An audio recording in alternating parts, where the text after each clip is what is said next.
Hi friends, എല്ലാവർക്കും മെറിൻസ് ടേസ്റ്റിലേക്ക് സ്വാഗതം. ഈ ചെടിയെക്കുറിച്ച് നിങ്ങൾക്കറിയുമോ? പോയിൻസെറ്റിയ എന്നാണ് ഈ ചെടീൻ്റെ പേര്. പൂക്കളുണ്ടായാൽ കുറേ നാൾ വാടിപ്പോകാതെ ഈ ചെടിയിൽ തന്നെ നിൽക്കും എന്നതാണ് ഇതിൻ്റെ പ്രത്യേകത. ഇതിൻ്റെ ഇലകൾ തന്നെയാണ് പൂക്കൾ എന്നതും പോയിൻസെറ്റിയ ചെടിയെ മറ്റുള്ള ചെടികളിൽ നിന്നും വേറിട്ടതാക്കുന്നു. ബുഷിയായി ഈ ചെടിയെ നിർത്തിയാൽ കാണാൻ വളരെ ഭംഗിയാണ്. പേര് കേട്ടാൽ ഇതൊരു പുതിയ ചെടിയായി തോന്നുമെങ്കിലും വളരെ കാലം മുൻപ് തൊട്ടേ ഈ പ്ലാന്റ് കേരളത്തിലുണ്ട്. ക്രിസ്മസ് ചെടി എന്നായിരുന്നു ഇതിനെ പണ്ട് വിളിച്ചിരുന്നത്. കാരണം ഡിസംബർ മാസത്തിൽ ഈ ചെടിയിൽ ധാരാളം റെഡ് കളർ പൂക്കൾ കൊണ്ട് ചെടി നിറയും. റെഡ് കളർ മാത്രമല്ല, പല കളറുകളിലും ഈ ചെടിയിൽ പൂക്കൾ കാണാറുണ്ട്. നമ്മുടെ നാട്ടിൽ സാധാരണയായി റെഡ്, പിങ്ക്, റോസ്, വൈറ്റ് അതുപോലെ മിക്സഡ് കളറുകളിലും നഴ്സറികളിൽ ഈ പ്ലാന്റ് കാണാറുണ്ട്.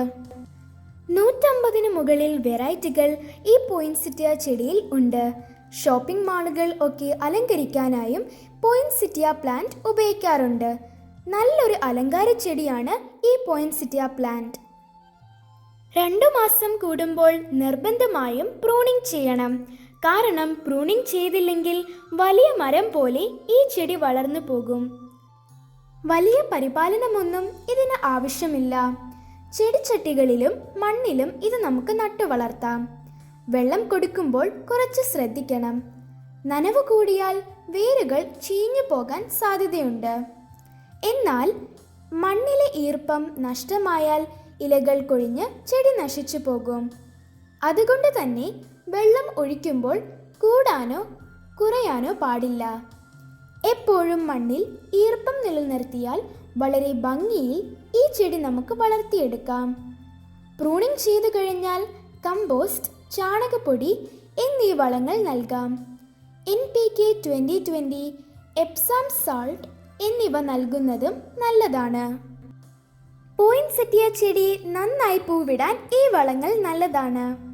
ഇതിൻ്റെ കമ്പ് മുറിച്ച് നട്ട് പുതിയ ചെടി ഉണ്ടാക്കിയെടുക്കാം. പെട്ടെന്ന് വേര് പിടിക്കുന്ന ഒരു പ്ലാന്റ് ആണ് പോയിൻസെറ്റിയ. ശ്രദ്ധിക്കേണ്ട മറ്റൊരു കാര്യം ഇതിൻ്റെ കറയാണ്. ഇതിൻ്റെ കമ്പ് മുറിച്ച് നടുമ്പോൾ കണ്ണിലോ ഒന്നും ഈ കറ പുരളാൻ പാടില്ല. കാഴ്ചയ്ക്ക് മങ്ങിലേകാൻ സാധ്യത കൂടുതലാണ്.